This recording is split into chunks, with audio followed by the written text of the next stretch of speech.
বুড়ি ছেলে পছন্দ না, ওদেরকে না করে দাও। পছন্দ না মানে? একটা বাপের একটাই ছেলে, অবস্থা ভালো, জমি জায়গা আছে।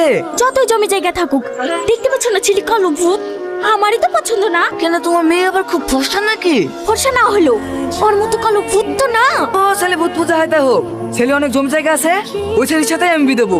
জোর করে বিয়ে দিয়ে মেয়েটার জীবনটা নষ্ট করবো নাকি? নষ্ট কি, দুদিন পরে সব ঠিক হয়ে যাবে। মনে হচ্ছে তুমি সংসার করবা, যে সংসার করবে তারই তো পছন্দ না। যাও যাও, ডাইরেক্ট কি বলি দাও গা, মেয়েদের ছেলেকে পছন্দ করছে না। বসেন ভাই বসেন, একটা শুভ দিন পাওয়া গেছে। থাক, আর দিন টিন দেখতে হবে না, ছেলে কালো তো, মেয়ে তো পছন্দ করছে না, আপনারা এখন আসতে পারেন। ভাই, মেয়েকে একবার বুঝে দেখলে হতো না? আব্বা চলেন।